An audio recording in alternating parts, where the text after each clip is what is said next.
Howdy, howdy. Back again. We are reading The Magic of Thinking Big. Yesterday I read Believe You Can Succeed and You Will, and the preface of this book. Now we're on chapter 2. Like I said, you don't have to tune into this. It's up to you. You can just listen to it and get the knowledge from this book. You can ask questions. Whatever the thing I ask is, if you did listen to it, can you please comment what statement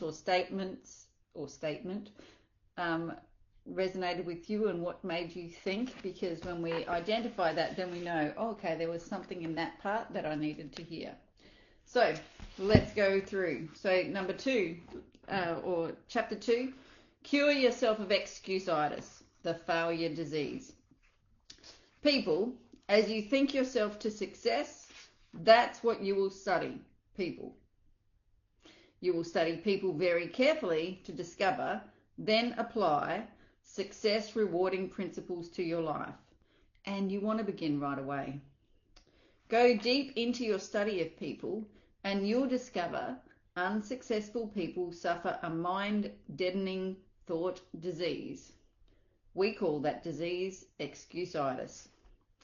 Every failure has this disease in its advanced form, and most average persons have at least a mild case of it.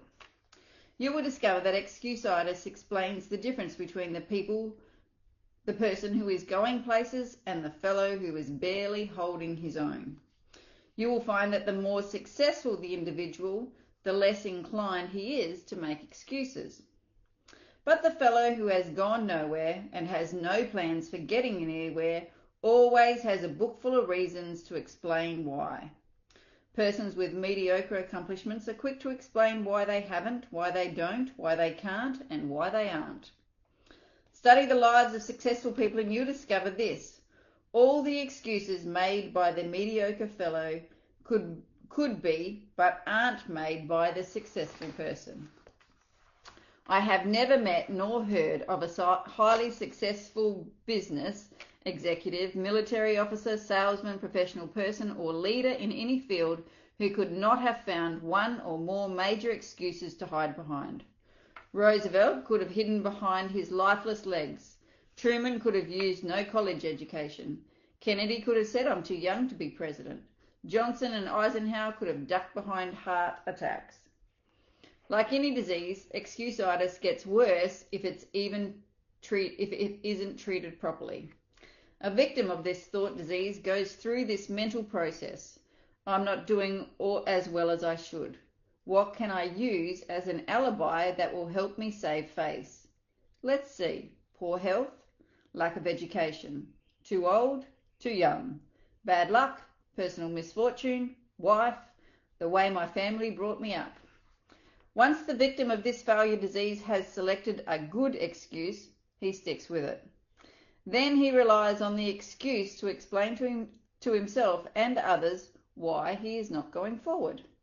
And each time the victim makes the excuse becomes embedded deeper within the subconscious.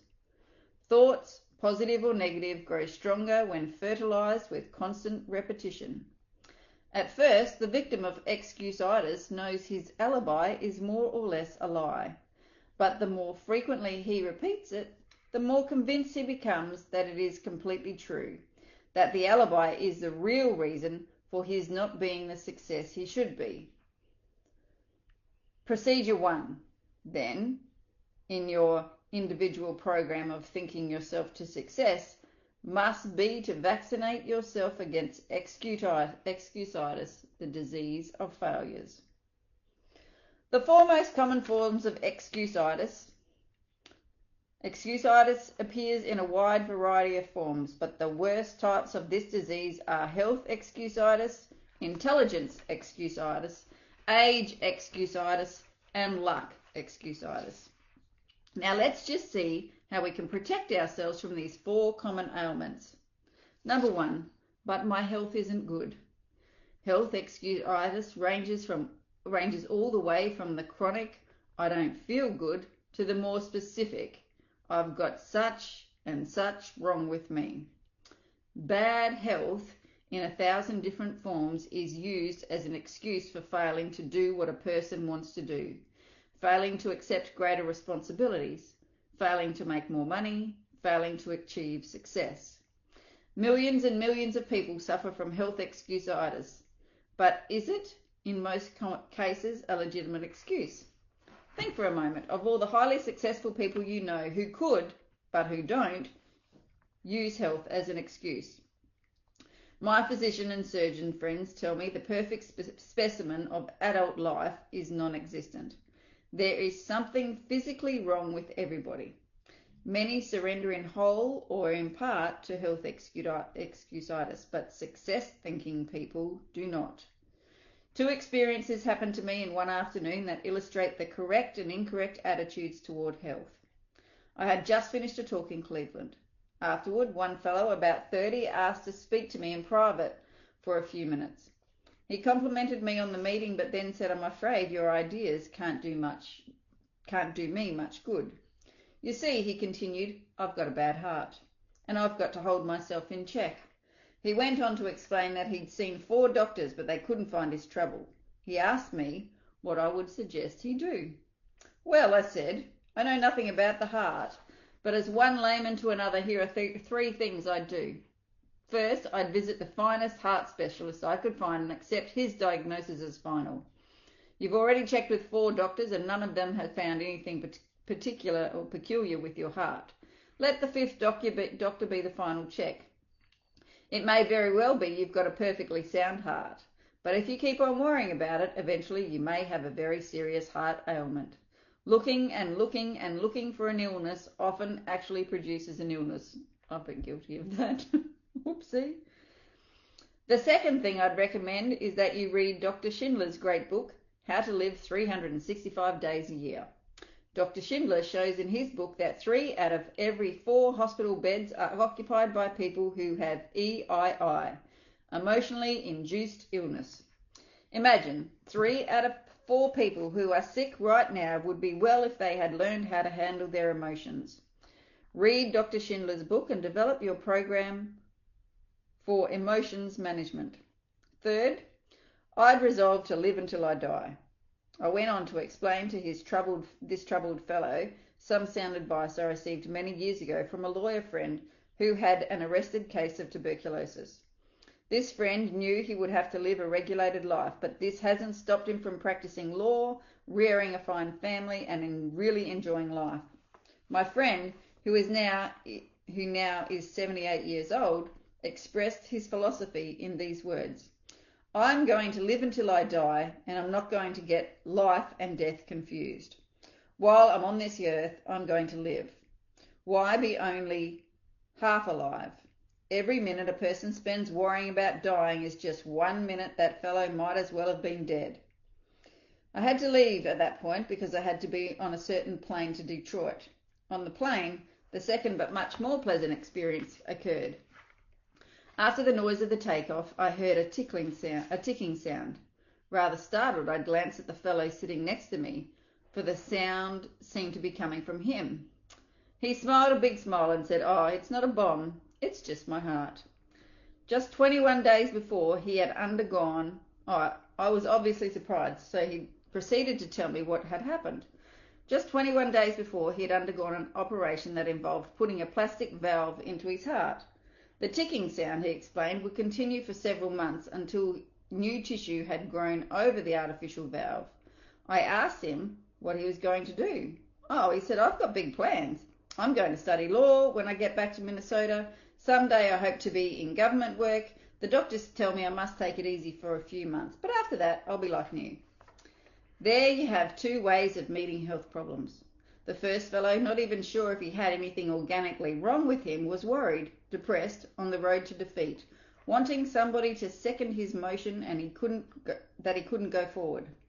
The second individual, after undergoing one of the most difficult of operations, was optimistic, eager to do something. The difference lay in how they thought towards health. I've had some very direct experience with health excusitis. I'm a diabetic. Right after I discovered I had this ailment about 5,000 hypodermics ago, I was warned diabetes is a physical condition, but the biggest damage results from having a negative attitude towards it. Worry about it and you may have real trouble. Naturally, since the discovery of my own diabetes, I've gotten to know a great many other diabetics. Let me tell you about two extremes. One fellow, who was a very mild case, belongs to that fraternity of the living dead. Obsessed with a fear of the weather, he is usually ridiculously bundled up. He's afraid of infection, so he shuns anybody who has the slightest sniffle. He's afraid of overexertion, so he does almost nothing. He spends most of his mental energy worrying about what might happen. He bores other people telling him how awful his problem really is. His real ailment is not diabetes. Rather, he's a victim of health excusitis. He has pitied himself into being an invalid. The other extreme is the division manager of a large publishing company. He has a severe case. He takes about 30 times as much insulin as the fellow mentioned above. But he's not living to be sick. He's living to enjoy his work and have fun. One day he said to me, "Sure, it's an inconvenience, but so is shaving. But I'm not going to think myself to bed. When I take those shots, I just praise the guys who discovered insulin." A good friend of mine, a widely known college educator, came home from Europe in 1945 minus one arm. Despite his handicap, John is always smiling, always helping others. He's about as optimistic as anyone I know. One day, he and I had a long talk about his handicap. "It's just an arm," he said. "Sure, two are better than one, but they just cut off my arm. My spirit is 100% intact. I'm really grateful for that." Another amputee friend of mine is an excellent golfer. One day I asked him how he'd been able to develop such a near-perfect style with just one arm. I mentioned that most golfers with two arms can't do nearly as well. His reply says a lot. "Well, it's my experience," he said, "that the right attitude and one arm will beat the wrong attitude and two arms every time. The right attitude and one arm will beat the wrong attitude and two arms every time." They did repeat that, I didn't, but I did. Think about that for a while. It holds true not only on the golf course, but in every facet of life. 4 things that you can do to lick health excusitis. The best vaccine against health excusitis consists of these 4 doses. Number 1, refuse to talk about your health. The more you talk about an ailment, even the common cold, the worse it seems to get. Talking about bad health is like putting fertilizer on weeds. Besides, talking about your health is a bad habit. It bores people. It makes one appear self-centered and old-maidish. Success-minded people defeat the natural tendency to talk about their bad health. One may, and let me emphasize the word may, get a little sympathy, but one doesn't get respect and loyalty by being a chronic complainer. Number 2, refuse to worry about your health.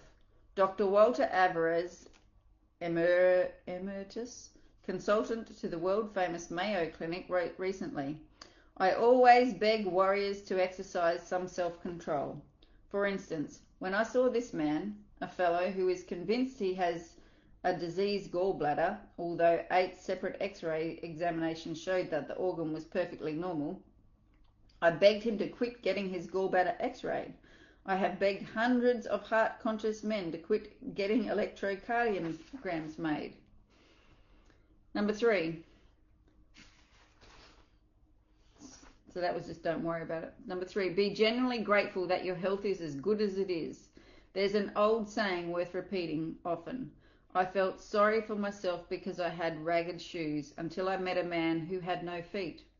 Instead of complaining about not feeling good, it's far better to be glad you are as healthy as you are. Just being grateful for the health you have, is a powerful vaccination against developing new aches and pains and real illness. Number 4, remind yourself often, it's better to wear out than rust out. Life is yours to enjoy. Don't waste it. Don't pass up living by thinking yourself into a hospital bed. Number 2, biggest excuse, but you've got to have brains to succeed. Intelligence excusitis, or I lack brains, is common. In fact, it's so common that perhaps as many as 95% of the people around us have it in varying degrees. Unlike most other types of excusitis, people suffering from this particular type of the malady suffer in silence. Not many people will admit openly that they think they lack adequate intelligence. Rather, they feel it deep down inside.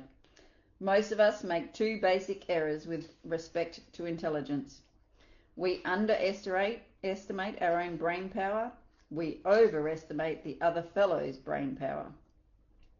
Because of these errors, many people sell themselves short. They fail to tackle challenging situations because it takes a brain.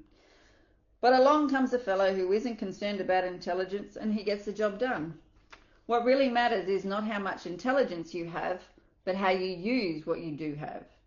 The thinking that guides your intelligence is much more important than the quantity of your brain power. Let me repeat, for this is vitally important. The thinking that guides your intelligence is much more important than how much intelligence you may have. In answering the question, should your child be a scientist? Dr. Edward Teller, one of the nation's foremost physicists, said, "A child does not need a lightning-fast mind to be a scientist, nor does he need a miraculous memory, nor is it necessary that he get very high grades in school. The only point that counts is that the child have a high degree of interest in science." Interest, enthusiasm is the critical factor even in science. With a positive, optimistic and cooperative attitude, a person with an IQ of 100 will earn more money, win more respect and achieve more success than a negative, pessimistic, uncooperative individual with an IQ of 120. Just enough sense to stick with something, a chore, task, project until it's completed pays off much better than idle intelligence, even if idle intelligence be of a genius caliber.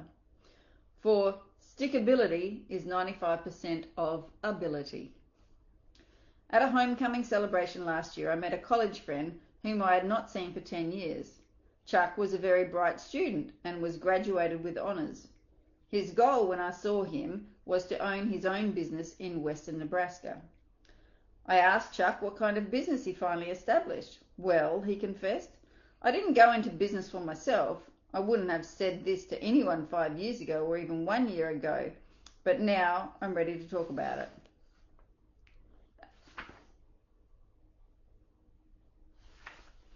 As I look back at my college education now, I see that I became an expert in why a business idea won't work. I learned every conceivable pitfall, every reason why a small business will fail. You've got to have ample capital. Be sure the business cycle is right. Is there a big demand for what you will offer? Is local industry stabilized? 1,001 things to check out.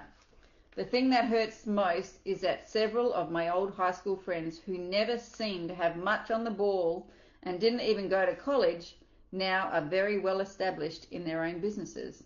But me, I'm just plodding along, auditing freight shipments. Had I been drilled a little more in why a small business can succeed, I'd be better off in every way today. The thinking that guided Chuck's intelligence was a lot more important than the amount of Chuck's intelligence. Why some brilliant people are failures. I've been close for many years to a person who qualifies as a genius, has high abstract intelligence, and is a Phi Beta Kappa, that must be something over there. Despite this very high native intelligence, he is one of the most unsuccessful people I know. He has a very, very mediocre job. He's afraid of responsibility. He has never married. Lots of marriages end in divorce. He has few friends. People bore him.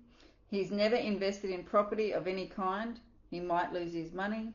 This man uses his great brain power to prove why things won't work rather than directing his mental power to searching for ways to succeed. Because of the negative thinking that guides his great reservoirs of brain, this fellow contributes little and creates nothing. With a changed attitude, he could go He could do great things indeed. He has the brains to be a tremendous success, but not the thought power. Another person I know well was inducted into the Army shortly after earning a PhD degree from a leading New York university. How did he spend his 3 years in the Army? Not as an officer, not as a staff specialist. Instead, for 3 years, he drove a truck. Why? Because he was filled with negative attitudes toward fellow soldiers. In brackets, I'm superior to them. Towards Army methods and procedures, they are stupid. Towards discipline, it's for others, not me. Towards everything, including himself, I'm a fool for not figuring out a way to escape this rap. This fellow earned no respect from anyone. All his vast store of knowledge lay buried. His negative attitudes turned him into a flunky. Remember, the thinking that guides your intelligence is much more important than how much intelligence you have. Not even a PhD degree can override the basic success principle. Several years ago, I became a close friend of Phil F., one of our senior officers of a major advertising agency. Phil was director of marketing research for the agency, and he was doing a bang-up job. Was Phil a brain? Far from it. Phil knew next to nothing about research technique. He knew next to nothing about statistics. He was not a college graduate, though all the people working for him were, and Phil did not pretend to know the technical side of research. What, then, enabled Phil to command $30,000 a year, while not one of his subordinates earned $10,000? This, Phil, was a human engineer. Phil was 100% positive. Phil could inspire others when they felt low. Phil was enthusiastic. He generated enthusiasm. Phil understood people, and because he could really see what made them tick, he liked them. Not Phil's brains, but how he managed those brains made him 3 times more valuable to his company than men who rated higher on the IQ scale. Out of every 100 persons who enroll in college, fewer than 50 will graduate. I was curious about this, so I asked the director of admissions at a large university for his explanation. It's not insufficient intelligence, he says. We don't admit them if they don't have sufficient ability. And it's not money. Anyone who wants to support himself in college today can do so. The real reason is attitudes.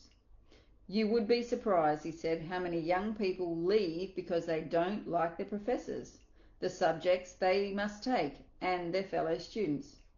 The same reason negative thinking explains why the door to the top flight executive positions is closed to many young junior executives.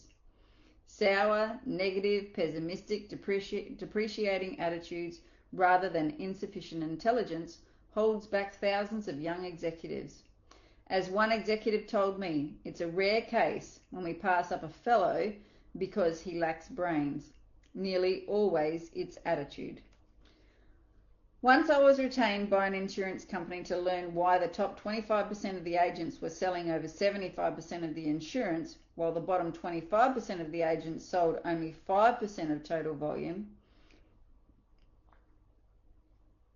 Thousands of personnel files were carefully checked. The search proved beyond any question that no significant difference existed in native intelligence. What's more, differences in education did not explain the difference in selling success. The difference in the very successful and the very unsuccessful finally reduced to a difference in attitudes, or difference in thought management. The top group worried less, was more enthusiastic and had a sincere liking for people. We can't do much to change the amount of native ability, but we can certainly change the way we use what we have. Knowledge is power when we use it constructively. Closely allied to intelligence, excusitis is more incorrect thinking about knowledge. We often hear that knowledge is power, but this statement is only half true. Knowledge is only potential power. Knowledge is power only when you put it to use, and then only when the use made of it is constructive. The story is told that the great scientist Einstein was once asked how many feet are in a mile. Einstein's reply was, I don't know. Why should I fill my brain with facts I can find in 2 minutes in any standard reference book? Einstein taught us a big lesson. He felt it was more important to use your mind to think than to use it as a warehouse for facts. One time, Henry Ford was involved in a libel suit with the Chicago Tribune. The Tribune had called Ford an ignoramus, and Ford said, in effect, prove it. The Tribune asked him scores of simple questions, such as who was Benedict Arnold, when was the Revolutionary War fought, and others, most of which Ford had little formal education and could not answer. Finally, he became quite exasperated and said, I don't know the answers to those questions, but I could find a man in 5 minutes who does. Henry Ford was never interested in miscellaneous information. He knew what every major executive knows, that the ability to know how to get information is more important than using the mind as a garage for facts. How much is a fact man worth? I spent a very interesting evening recently with a friend who is the president of a young but rapidly growing manufacturing concern. The TV set happened to be turned to one of the most popular quiz programs. The fellow being quizzed had been on the show for several weeks. He could answer questions on all sorts of subjects, many of which seemed nonsensical. After the fellow answered a particularly odd question, something about a mountain in Argentina, my host looked at me and said, how much do you think I'd pay that guy to work for me? How much? I asked. Not a cent over $300. Not a cent over 300, not per week, not per month, but for life. Oh, okay. I've sized him up. That expert can't think. He can only memorize. He's just a human encyclopedia, and I figure for $300 I can buy a pretty good set of encyclopedias. In fact, maybe that's too much. 90% of what that guy knows I can find in a $2 almanac. What I want around me, he continued, are people who can solve problems, who can think up ideas, people who can dream and then develop the dream into a practical application. An idea man can make more money with me. A fact man can't. Ooh. 3 ways to cure intelligence excusitis.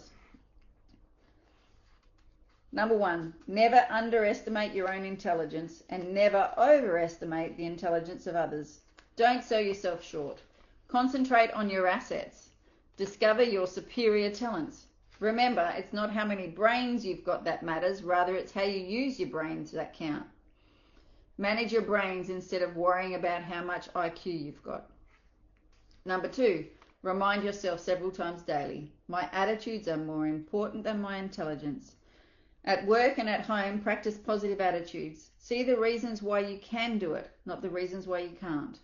Develop an I'm winning attitude. Put your intelligence to creative, positive use. Use it to find ways to win, not to prove you will lose. Number 3, remember that the ability to think is of much greater value than the ability to memorize facts. Use your mind to create and develop ideas, to find new and better ways to do things. Ask yourself, am I using my mental ability to make history, or am I using it merely to record history made by others? Ooh, I like that one. Number 3, it's no use, I'm too old or too young. This is the next excusitis. Age excusitis, the failure disease of never being the right age, comes in 2 easily identifiable forms. The one, I'm too old variety, and the I'm too young brand. You've heard hundreds of people of all ages explain their mediocre performance in life something like, I'm too old or I'm too young to break in now. I can't do what I want to do or I'm capable of doing because of my age handicap. Really, it's surprising how few people feel they are just right age-wise. And it's unfortunate. The excuse has closed the door of real opportunity to thousands of individuals. They think their age is wrong, so they don't even bother to try. The I'm too old variety is the most common form of age excusitis. This disease is spread in subtle ways. TV fiction is produced about the big executive who lost his job because of a merger and can't find another because he's too old. Mr. Executive looks for months to find another job, but he can't, and in the end, after contemplating suicide for a while, he decides to rationalize that it's nice to be on the shelf. Plays and magazine articles on the topic "Why You Are Washed Up at 40" are popular, not because they represent true facts, but because they appeal to many worried minds looking for an excuse. How to handle age excusitis. Age excusitis can be cured. A few years ago, while I was conducting a sales training program, I discovered a good serum that both cures this disease and vaccinates you so you won't get it in the first place. In the training program, there was a trainee named Cecil. Cecil, who was 40, wanted to shift over to set himself up as a manufacturer's representative, but he thought he was too old. After all, he explained, I'd have to start from scratch, and I'm too old for that now. I'm 40. I talked with Cecil several times about his old age problem. I used the old medicine. You're only as old as you feel, but I found I was getting nowhere. Too often people retort with, but I do feel old. Finally, I discovered a method that worked. One day after a training session, I tried it on. Cecil, I said, when does a man's productive life begin? He thought a couple of seconds and answered, when he's about 20, I guess. Okay, I says. Now, when does a man's productive life end? Cecil answered, well, if he stays in good shape and likes his work, I guess a man is still pretty useful when he's 70 or so. All right, I said. A lot of folks are highly productive after they reach 70, but let's agree with what you've just said. A man's productive years stretch from 20 to 70. That's 50 years in between, or half a century, Cecil. I said, you're 40. How many years of productive life have you spent? 20, he answered. And how many have you left? 30, he replied. In other words, Cecil, you haven't even reached the halfway point. You've used up only 40% of your productive years. I looked at Cecil and realized he'd gotten the point. He was cured of age excusitis. Cecil saw he still had many opportunities-filled years left. He switched from thinking I'm already old to I'm still young. Cecil now realized that how old we are is not important. It's one's attitude towards age that makes it a blessing or a barricade. Curing yourself of age excusitis often opens doors to opportunities that you thought were locked tight. A relative of mine spent years doing many different things, selling, operating his own business, working in a bank, but he never quite found what he really wanted to do. Finally, he concluded that the one thing he wanted more than anything else was to be a minister. But when he thought about it, he found he was too old. After all, he was 45, had 3 young children and little money. But fortunately, he mustered all of his strength and told himself, 45 or not, I'm going to be a minister. With tons of faith but little else, he enrolled in a 5-year ministerial training program in Wisconsin. 5 years later, he was ordained as a minister and settled down with a fine congregation in Illinois. Old? Of course not. He still has 20 years of productive life ahead of him. I talked with this man not long ago and he said to me, if I had not made that great decision when I was 45, I would have spent the rest of my life growing old and bitter. Now I feel every bit as young as I did 25 years ago. And he almost looked it. When you lick age excusitis, the natural result is to gain the optimism of youth and feel of youth. When you beat down your fears of age limitations, you add years to your life as well as success. A former university colleague of mine provides an interesting angle on how age excusitis was defeated. Bill was graduated from Harvard in the 1920s. After 24 years in the stock brokerage business, during which time he made a modest fortune, Bill decided he wanted to become a college professor. Bill's friend warned him that he would overtax himself in the rugged learning program ahead. But Bill was determined to reach his goal and enrolled in the University of Illinois at the age of 51. At 55, he had earned his degree. Today, Bill is the chairman of the Department of Economics at a fine liberal arts college. He's happy too, He smiles when he says, I've got almost a third of my good years left. Old age is a failure disease. Defeat it by refusing to let it hold you back.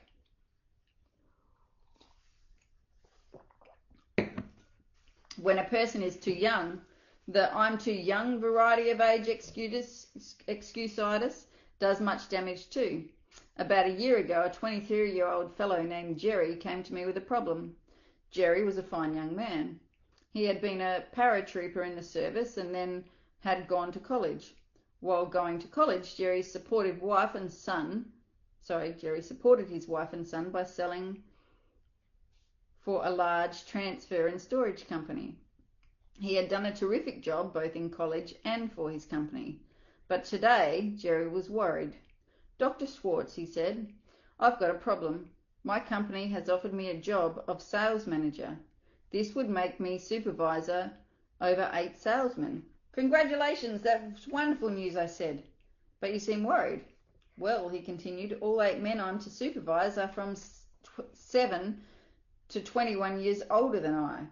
What do you think I should do? Can I handle it? Jerry, I said, the general manager of your company obviously thinks you're old enough or he wouldn't have offered you this job.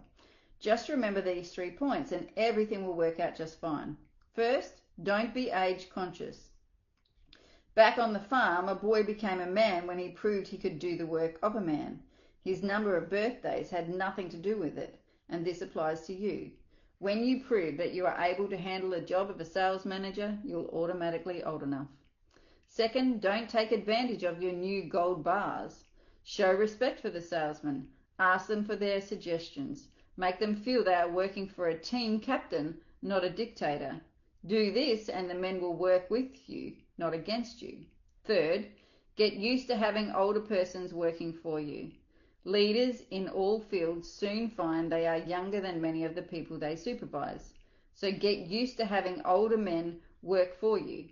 It will help you a lot in the coming years when even bigger opportunities develop.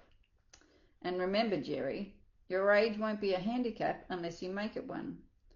Today, Jerry's doing fine. He loves the transportation business and he's now planning to organise his own company in a few years. Youth is a liability when the youth thinks it is. You often hear that certain jobs require considerable physical maturity, jobs like selling securities and insurance. But you've got to have either grey hair or no hair in order to gain an investor's confidence is plain nonsense. What really matters is how well you know your job. If you know your job and understand people, you're sufficiently mature to handle it. Age has no real relation to ability unless you convince yourself that years alone will give you the stuff you need to make your mark. Many people feel that they are being held back because of their youth. Now, it is true that another person in an organisation who is insecure and job scared may try to block your way forward using age or some other reason. But the people who really count in the company will not. They will give you as much responsibility as they feel you can handle well. Demonstrate that you have the ability and positive attitude, and your youthfulness will be considered an advantage. In quick recap, the cure of age excusitis is: number 1, look at your present age positively. Think, I'm still young, I'm a spring chicken. I'm already old.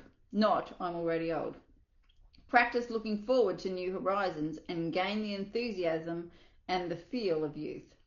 2, commute how much productive time you have left. Remember, a person aged 30 still has 80% of their productive life ahead of them, and a 50-year-old still has a big 40%, and the best 40% of his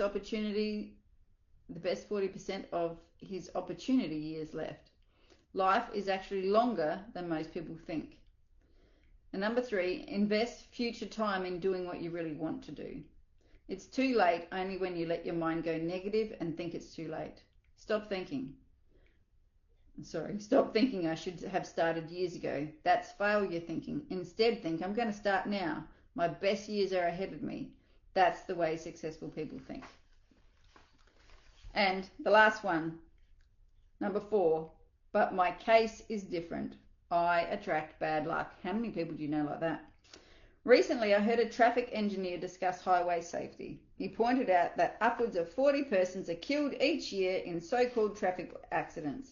The main point of his talk was that there is no such thing as a true accident. What we call an accident is a result of human or mechanical failure, or a combination of both. What this traffic expert was saying substantiates what wise men throughout ages have said. There is a cause for everything. Nothing happens without a cause. There is nothing accidental about the weather outside today.